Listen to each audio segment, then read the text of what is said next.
সকাল হতে না হতে একটাই চিন্তা, আজকে দুপুরের কি মেনু হবে আর আজকে রাত্রের কি মেনু হবে। যাই হোক, সকাল সকাল রেডি হয়ে ছেলেকে স্কুলে পৌঁছে দিয়ে এলাম, তারপর চলে এলাম বাগানে পেটের জোগাড় করতে। কি আর নেবো, বর্ষাকাল তো, সমস্ত সবজিপাতি গলে যাচ্ছে। তবে হ্যাঁ, এই সজনে শাকগুলো দারুণ হয়েছিল, তাই আজকে সজনে শাক একটু পেরে নিয়ে এলাম। যদিও আজকে সোমবার, আমার উপোস, আমি তো খাবো না, কিন্তু বাড়িতে আরো সবাই খাবে, তার জন্যই পারলাম। তো এখানে আমি পটল ভাজা করে দিলাম, আজকে নিরামিষ রান্না হবে। ভাতটা ওইদিকে বসিয়ে দিলাম, ঝিঙে আলু পোস্ত নামিয়ে নিলাম। ডাল, ঝিঙে আলু পোস্ত, পটল ভাজা, এই তো, তার জন্যই তুলেছিলাম সজনে শাকটা।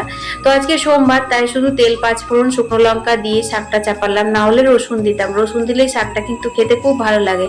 সজনে পাতা মানে সজনে শাকও খাও বা সজনে ফুল খাও, সজনে ডাঁটা খাও, পুরোটাই কিন্তু উপকারী।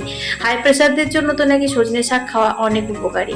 যাই হোক, এবার বাগানে আমি কয়েকটা ফুল তুললাম, আর এই গোলাপ ফুলটা খুব সুন্দর লাগছিল, তাই তোমাদের সঙ্গে শেয়ার করলাম।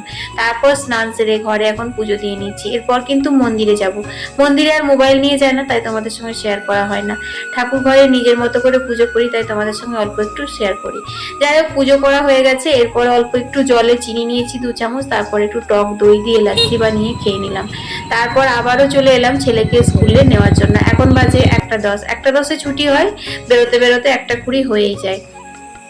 যাই হোক, দেখতেই পাচ্ছ এখন ছুটি হয়ে গেছে।